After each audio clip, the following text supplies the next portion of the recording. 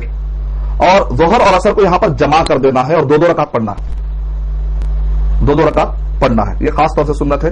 تو 2 رکعت آپ جمع کریں, 1 اذان اور 2 اقامت کے ساتھ. امام صاحب با جماعت قصر کر کے 2 رکعت کر کے آپ ادا کریں گے. اگر امام صاحب کے پیچھے جانا مشکل ہے, مسجد میں جا کر پڑھنا مشکل ہے, تو اپنے ٹینٹ میں بھی اس طریقے سے آپ 2 رکعت کر کے ادا کر سکتے ہیں. یہ سارے پوائنٹ آپ اچھی طریقے سے اگر آپ سمجھ جائیں گے تو اس کے بعد کیا کرنا ہے, ظہر اور عصر پڑھ لینے کے بعد آپ کو مغرب تک کافی ٹائم ہے. اس کا فائدہ یہ ہے کہ آپ وضو ٹوٹ جائے گا تو پھر آپ کو جانا آنا, اللہ نے کتنی سہولت دے دی بھیڑ بھاڑ میں. آپ عصر پڑھ لیا, اب آپ کی ذمہ داری ختم. اب ظہر میں آپ نے چونکہ عصر پڑھ لی تو آپ کو مغرب تک سکون ہے, یہاں تک آپ دعائیں کریے, قرآن مجید پڑھیے. کچھ لوگ آرام کرتے ہیں الحمدللہ, کچھ دیر اگر آرام کر لیتا, کوئی آدمی دور سے آیا ہوا ہے, دھوپ میں ہے, پہلی مرتبہ عرب کے ڈیزرٹ میں پرابلم ہو رہا, پریشانی ہو رہی ہے, اگر کوئی آدمی تھوڑا بہت آرام کر کے پھر, تاکہ مقصد اس کا یہ ہے کہ اچھی طرح سے کچھ کھا کے پھر عبادت کرو, تو الحمدللہ کوئی بری بات نہیں ہے. سونا بھی ایک عبادت ہے, کوئی بری بات نہیں. ظہر اور عصر کی نماز ادا کرنے کے بعد عرفات میں داخل ہو جائے آدمی. نمرا میں اگر ہو تو اس کو کیا کرنا چاہیے, فوراً عرفات میں آ جانا چاہیے, کیونکہ عرفات وادی مسجد جو نمرا کی جو مسجد ہے اس کا سامنے کا جو حصہ ہے وہ عرفات میں نہیں ہے. کئی لوگ وہیں پر بیٹھے رہتے ہیں, وہیں پر لوگ بیٹھے ہوئے رہتے ہیں, اس لیے چاہیے کہ وہاں پر اس لیے لائٹ بھی لگا دیں. آپ دیکھ رہے ہیں یہ مسجد نمرا ہے, اس کے اندر ہرے لائٹ لگائے. مطلب کیا ہے, یہ باؤنڈری ہے, اسی کے باہر اگر آپ گزاریں گے, اندر اگر نہیں آئیں گے مسجد کے, ٹھنڈا ہے یہاں پر, لوگ نہیں بیٹھ جائیں گے, تو آپ کا حج بھی ادا نہیں ہو سکتا. پھر عرفات کے اندر آنا ضروری ہے. آپ عرفات میں آ جائیں بہرحال, لیکن احتیاط یہ کریں کہ آپ عرفات میں چلے جائیں. اگر آپ کو وادی نمرا کہاں ہے, مسجد نمرا کہاں ہے, سمجھ میں نہیں بھی آ رہا ہے تو کوئی مسئلہ نہیں ہے. جبل رحمت کے دامن میں بھی آپ جا سکتے ہیں. جبل رحمت کے دامن میں جا کر بھی آپ, یا جہاں کہیں پر بھی جگہ میسر ہو وہاں پڑھنا, اور قبلے کی طرف رخ کرنا. درمیان میں جبل رحمت کو آپ رکھ سکتے ہیں, ہاتھ بلند کر کے قرآنی نبوی دعائیں آپ پڑھ سکتے ہیں, تکبیر تحلیل تلبیہ سب پڑھ سکتے ہیں, دعائیں کر سکتے ہیں. اور اس دن آپ کو زیادہ سے زیادہ دعا پڑھنا ثابت ہے. سارے انبیاء کرام نے دعا پڑھی, اللہ اکبر لا الہ الا اللہ وحدہ لا شریک لہ لہ الملک ولہ الحمد وعلی کل شیء قدیر. یہ دعا سارے انبیاء کرام کی سنت ہے, نبی صلی اللہ علیہ وسلم کی خاص سنت ہے. اور اس دعا بھی ثابت ہے, انما الخیر خیر الآخرہ, بہترین چیز تو آخرت میں ہی ملنے والی ہے. اب یہاں پر اگر کوئی آدمی لیٹ ہو گیا کسی بھی وجہ سے, ہوتے ہوتے ہوتے ہوتے مغرب میں بھی آ نہیں سکا, عرفات کو پہنچ نہیں سکا بیچارہ, ایمرجنسی والوں کے پھر مغرب میں پہنچ نہ سکا, تو اس کے لیے اجازت ہے کہ وہ اگر عرفہ کی رات میں بھی سورج طلوع ہونے سے پہلے, اگر کوئی آدمی سورج طلوع ہونے سے پہلے بھی اگر وہ پہنچ چکا ہو تو اس کا رکن ادا ہو جائے گا. یعنی مطلب یہ ہے کہ 10 تاریخ جب آنے والی, 9 تاریخ عرفہ کی ہے, 9 تاریخ عرفہ کے بعد اب تاریخ آنے والی ہے وہ 10 تاریخ ہے. یہ 10 تاریخ کی جو سورج طلوع ہے, فجر کا جو ٹائم ہوتا ہے وہ فجر کا ٹائم ہونے سے پہلے 10 تاریخ کو طلوع فجر سے پہلے, سورج کا خیال کرتے نہ بیٹھے, اگر 10 تاریخ کا فجر طلوع ہونے سے پہلے بھی اگر آپ کو تھوڑی دیر بھی, آدھا گھنٹہ 15 منٹ بھی عرفہ کا مل گیا تو ایمرجنسی میں وہ بھی جاتے, جان بوجھ کے ایسے حالات نہ لائیں کہ دن کا ٹائم بھی نہیں رہ رہے آپ, تو دن کے کتنے بڑی فضیلتیں چھوٹ گئی آپ کی, کتنی نمازیں چھوٹ گئی آپ کی, دن کے جو ہے آپ وہاں پر پہنچ نہیں سکے, وہ جو بھلائیاں اور وہ سارے لوگوں نے مل کر لی وہ چھوٹ گیا آپ سے. بہرحال اگر کوئی رات میں آ کر بھیڑ کی وجہ سے یا کسی بھی مجبوری کی وجہ سے رات میں تھوڑا ٹائم گزار لیتا ہے تو اس کا حج ابھی بھی مل گیا. اب اگر کوئی طلوع فجر کے بعد آئے گا تو اس کے حج ملنے کا کوئی چانس نہیں, رکن نہیں چھوٹ گیا, عرفات ایک رکن تھا نا. تو رات میں بھی, دن گزرنے کے بعد بھی رات میں بھی اگر آ کر تھوڑا سا اس کو ٹائم مل جاتا ہے تو بھی الحمدللہ, ایسے کوئی ایمرجنسی آپ کو حالات آتے ہیں تو گھبرانے کی ضرورت نہیں ہے, آپ کا حج ابھی بھی چالو ہو سکتا ہے. اور 9 ذوالحجہ جو عرفات کا ہے، عرفات کا جو دن ہے اس سے پہلے کا رات آتی ہے، تو مینا میں ٹھہرنے کو واجب نہیں سمجھنا چاہیے، لیکن سنت سمجھ کے معمولی سمجھنا بھی نہیں چاہیے، اس کا آپ خاص طور سے خیال رکھیں۔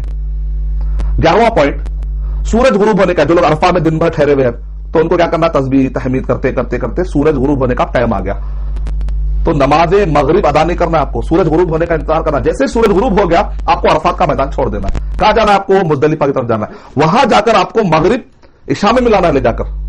ایک آدمی کہے گا کیا بھائی میں تو پڑھ لے سکتا ہوں، نہیں، نبی صلی اللہ علیہ وسلم کی سنت یہ ہے ہمیشہ نماز کو ٹائم پہ پڑھنا ضروری ہے، لیکن آج کے دن نماز کو ٹالانا سنت ہے، تو عشاء میں لے جا کر مغرب کو ملائیں گے اور وہاں پر 3 رکعت مغرب کے اور 2 رکعت آپ عشاء کے پڑھیں گے۔ اس طریقے سے آپ نماز پڑھ سکتے ہیں۔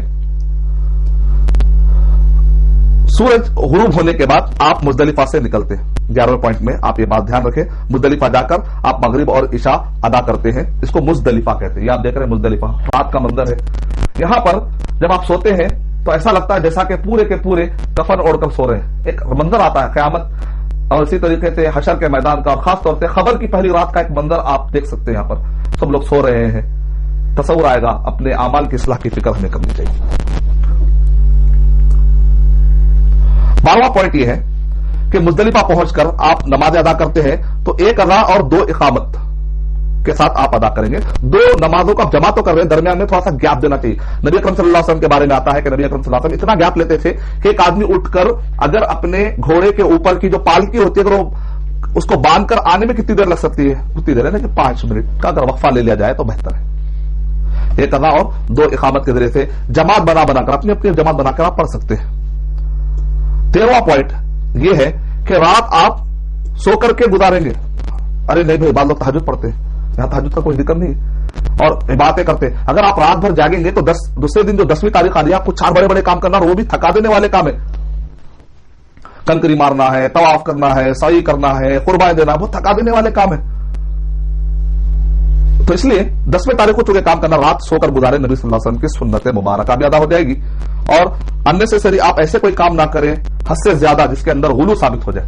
تو 13واں پوائنٹ یہ ہے کہ آپ رات سو کر گزاریں گے، اور 10 ذی الحجہ کی جو نماز ہے وہ معمول کے مطابق کیا کرتے ہیں، اول وقت ہونے کا ادا دیتے ہیں، اس کے بعد ایک آدھے گھنٹے کا کیا کرتے ہیں آپ نماز پڑھتے ہیں، نہیں تو کوشش کریں جب آپ ادا دے رہے ہیں اول وقت میں اسی وقت پر آپ جلد سے جلد نماز پڑھنے کی کوشش کریں۔ اول وقت داخل ہوتے آزاد ہی آپ نے نماز پڑھ دی، کوشش یہ کریں کہ اس دن اول وقت میں فجر کی نماز آپ پڑھ لیں، اور اس کا فائدہ یہ ہوگا کہ آپ کو 14 پوائنٹ میں یہ سمجھ میں آئے گا کہ نماز ادا کرنے کے بعد مشعر الحرام یعنی کہ مزدلفہ میں آپ دیکھ رہے ہیں یہ جو مسجد ہے اس کو مشعر الحرام کہتے ہیں۔ عرفہ میں آپ نے دیکھا تھا وادی نمرہ، اس سے مسجد نمرہ، اور مینا میں آپ نے دیکھا تھا مسجد خیف۔ مزدلفہ میں جو مسجد ہے یہ مسجد مشعر الحرام کہتا ہے، یعنی کہ شعار یعنی کہ نشانیوں کہتے ہیں، حرام یعنی کہ حرمت والی نشانی، یہاں پر دعائیں بہت قبول ہوتی ہیں۔ تو نبی اکرم صلی اللہ علیہ وسلم سورج کی ابھی روشنی یعنی کہ سورج طلوع ہونے سے قبل خوب روشنی پھیلنے تک، سورج نکلنے کا انتظار نہیں کریں گے آپ، سورج نماز پڑھنے کے بعد سے آپ دعائیں شروع کرتے ہیں، نبی صلی اللہ علیہ وسلم کی سنت مبارکہ ہے، توبہ استغفار دعائیں مانگنا سارے کام کریں گے، لیکن سورج طلوع ہونے کا انتظار نہیں کریں گے، کیونکہ کفار قریش جو حج کیا کرتے تھے ان کے اپنے زمانے میں وہ لوگ سورج نکلنے کا انتظار کرتے تھے، ہم کو ان کی مخالفت کا حکم دیا گیا، تو سورج نکلنے سے پہلے بھی روشنی خوب پھیلنے تک دعا کریں گے، اور سورج نکلنے سے پہلے وہاں سے آپ نکل جائیں گے۔ اب جو کمزور عورتیں ہوتی ہیں، عمر رسیدہ بزرگ ہیں، معذور حضرات ہیں، وہ اگر آدھی رات سے پہلے مزدلفہ سے نکلنا چاہ رہے ہوں تو وہ نکل جا سکتے، کہاں جائیں گے؟ مینا کو چلے جائیں گے، لیکن مینا کو پہلے پہنچ گئے، دیکھ کے ارے ہاؤس خالی ہے، کنکریاں اگر مارنا ہے اور کنکریاں مار لیں، نہیں، کنکریاں اگر مارنا ہے تو پھر 10ویں تاریخ یعنی کہ دوسرے دن اگر رات میں جلدی وہ نکلنا ہے تو مزدلفہ سے نکل سکتے تاکہ بھیڑ بھاڑ سے پریشان نہ ہو، لیکن مینا پہنچنے کے بعد سورج نکلنے کے بعد ہی کنکریاں ماریں گے، اس سے پہلے کنکریاں مارنے کا سوال نہیں اٹھتا۔ یہ 15 پوائنٹ آپ ذہن میں رکھیں خاص طور سے۔ اب 10 ذی الحجہ کو 4 بڑے بڑے کام کرنا ہے، تو اس کے اندر جو ہم کو پوائنٹ ہے 16واں پوائنٹ، 16واں پوائنٹ میں یہ ہے کہ 10 ذی الحجہ کو آپ مینا پہنچتے ہیں۔ آپ نے دیکھا پہلے آپ 9 کو عرفہ چلے گئے تھے، عرفہ اس کے بعد رات میں آپ مزدلفہ آ گئے، پھر اس کے بعد رات گزار کر صبح میں آپ کو پھر واپس مینا آنا ہے، مکہ نہیں چل جانا، مینا میں آنا ہے، اور مینا میں آنے سے پہلے مزدلفہ چھوڑنے سے پہلے اس دوران آپ کو کیا کرنا ہے؟ کنکریاں آپ کو جمع کر لینا ہے، کنکریاں، کیونکہ آپ جب 10ویں تاریخ کو ماریں گے تو 7 کنکری مارنا ہے، پھر اس کے بعد آپ کو 11 12 13 تو آپ کو